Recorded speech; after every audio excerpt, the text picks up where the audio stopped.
folks. Welcome in Seven Rivers Racing and KQEG TV. I'm Dan Dyker along with Al Losi. A little bit of a flavor of the garb today for one main reason. The Wisconsin Badgers have started off horribly after being predicted to win the Rose Bowl again this year. And after going to the Packer game on Sunday and picking up the official John Kuhn hunting cap and that beautiful loss they picked up, this is karma on the set today. Yeah, I can see that. I hope that gets rid of all the badness because we're going to that Packer-Bear game, and as I think you are too. Yeah, I'll be on the sidelines covering that one and up in the press box back and forth. So it's going to be cheesesteak sandwiches and curds all the way around. I was going to wear my refereeing shirt to maybe put a better hex on these crappy refs that we have this year. Number one, I couldn't. Oh, they end up hiring you. Yeah, well, they should. They had some calls right in front of us that were pretty bad. Well, you have softball umpiring experience. That should qualify you. It's got to be something because that was horrible. Going to start things off as we have kind of a lull in the racing program at the La Crosse Speedway between now and Oktoberfest. I do want to remind you that we have street drags coming up Friday night. So the grudge races start at 6:30. The actual 18 brackets or so that Chuck puts together will be starting at 7:30. And Bill Niles is going to a concert that night, so I'm going to fill back in my old spot doing street drags. And then another race is going to be coming up on Saturday. The Tomah Speedway, the Excalibur Speedway, under new ownership of Mike Inglet, is got the rights to the track, purchased it, got everything taken care of and all that good stuff.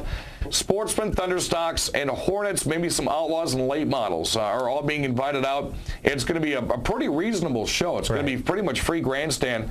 And I'm not going to throw out the price of what it is for the drivers because I'm unsure, but I know it's relatively low. And that's how it's going to be for the rest of this race season. They're going to change the name November 1st, and then they're going to get into it next year. So the Excalibur Speedway will be racing on this Saturday, and I'm pretty sure, well, I'm going to be announcing that, and 7:30 is when we're going to drop the green flag. Right. So again, head out to Tomah Speedway on Saturday if you got nothing else to do. Right. I'll be behind the mic. Bad Brad Worthen is going to be the flag man. This is going to be quite interesting. When was the last time that you saw a flagman that's used to getting the black shaking at him? That's he what I was gets just to do it thinking. at somebody else now. Yeah, and they call him Bad Brad for a reason. But yeah, it's going to be a lot of fun. It's going to be an exciting time out there. And then, of course, on Sunday, we've got the big Sophie Saving Grace benefit at the Home and American Legion. From 11 to 8, I'll be on hand to providing the music the entire day. I know Losi Enterprises are going to have the car out there. You're going to be able to get some autographs from Albert and the gang, and a lot of other drivers are going to be out there with the cars as well. So make sure you head out. As we get you set for Oktoberfest, the point standings got to congratulate the 2012 Hornet champion. He picked it up this past weekend during EVA Destruction, Mark Bornitz. And congratulations to Mark. I always say if there's a Bornitz on the track along with a probe, you're going to have some problems. Kim Strom, Jake Bemis, Jeff Stummel, and Chris Wenson rounded up the top 5. Congratulations to all those fantastic drivers. We had some great races out at the Speedway this year, and I hope we keep getting that car count up here heading into next year. Heading into Oktoberfest, late model Sean Paff will take on Todd Korsch. He has a 2-point lead over Mr. Consistent. Sportsman Randy Humfeld pretty much just has to start the feature. He's 35 ahead of Greg Scheck. He's going to take that home.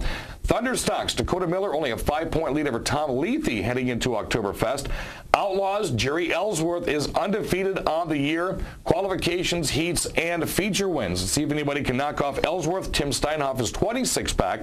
Novelty, Dakota Miller leads Tom Lethe by 1, so that's 2 track championships Dakota could take home. And if you look at the Thunderstock Dash, Dakota has already wrapped that one up, so we can see a trifecta coming out of Sport with Dakota Miller this year. Adam Moore is second. Sportsman's Dash, the undisputed champ Jake Arneson. He topped Matt Inglet this year with some great racing. And the late model 6x6 Dash, Sean Paff only leads Todd Korsch by 10. So we've got quite a bit of points racing coming up here on Oktoberfest. 4 days of racing here in the Midwest. Let's talk about EVA Destruction. What a great time we had out there this year, and we had a couple of Hornet features we're going to pass along to you right now.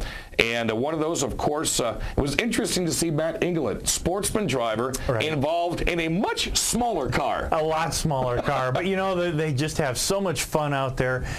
It would be fun to climb into one of these things myself here, because it just looks like so much fun. Well, maybe we need to get you in a car. We need to have a crew chief race next year. Maybe we can do something about that. That would be a lot of fun. Now, this year had some interesting times. Dakota Miller driving the number 1 car right there as your race leaders had pretty much taken this one off down the back straightaway and had sewn this one up.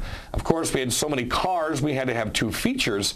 And again, we had 2 feature winners. The first would have been Jeff Thompson in the 03 car with his fantastic crowd base on hand. Then Heat Red, the Hornet feature number 2. Well, Matt England, as you see the Crazy Frogs running back-to-back. Interesting note, Lonnie Wood Jr. topped Lonnie Wood Sr. in the point standings, finishing right in front of him. Oh, boy. And another backstory, too, on this race in the evening. Mark Bornitz, who ended up winning the championship, was in a wedding that same day. And you, in Low C Racing Enterprises, I understand, you guys were very instrumental getting that car to the racetrack. Yeah, getting it there. Mark was texting back and forth with Albert and Brian and with Mark's wife, Lindsay, and they had to have the car prepared. They had to know where he was at the track.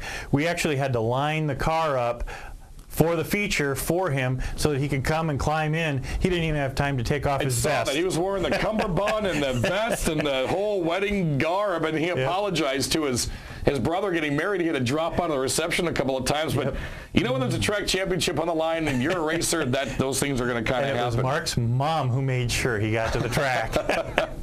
All right, so let's go into some other details of EVA Destruction. We had all kinds of stuff going on up there. Steel wall crash, and Jess is going to run a bunch of tape right here. We're just going to kind of walk you through some of the events we had. We had a packed grandstand, which was outstanding. That's Dakota. That was Dakota Miller. Let me see if I get that right. Whether that was Dakota or that was Ben. That was Ben Allen. Ben Allen threw the first car out. And that was a pretty nice job. It was a fan vote, Ben Allen versus Dakota Miller. Dakota Miller is right here in that Lincoln. Bumper 50 feet in the air. The wood was hitting the turn 1 wall. He just crazily crushed this car. I heard that he had just put his foot on the floor and went as hard as he could.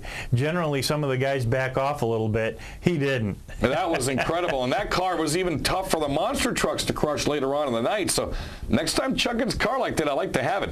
Here's our rollover competition here. This was interesting. John Clausen was trailing Caleb the Trunk Monkey Miller, who is an undisputed track champion. 4 times in a row, Clausen couldn't even get the car to flip over once. So Chuck said, all right, we're going to give him one more shot. He couldn't see because the windshield was smashed into. The hood was crumpled up. He hit the middle of the track, as you saw right there, got the 5-point rollover, and beat Caleb by 1. Wow. See, everything is so close and tightly contested out there in every competition at the La Crosse Speedway. Well, we've got some more things to show you right here as we had the we had another interesting one too, a first ever minivan crash. I know that Ben Allen went out in a car, didn't want to do it in a car, so I'm going to do it in a minivan. Look at this. Almost takes it all the way over. Oh. Tire went off. Matter of fact, both cars just kept on going. Watch him hit this ramp.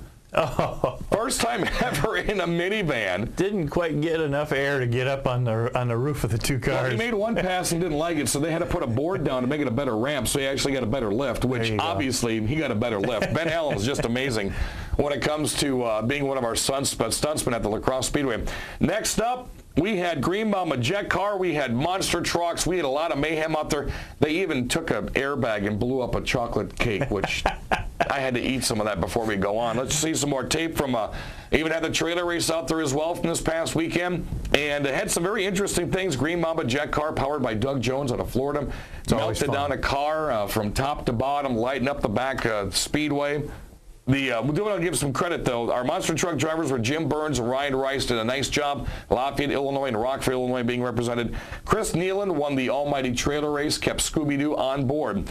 And again, congratulations goes out to Ben Allen as well. Coming up in the program for the next couple of weeks, we filmed some sessions during EVA Destruction out of the La Crosse Speedway. Our guest in today's program is going to be Mr. Com Hohameland as we return on Seven Rivers Racing on KQEG TV.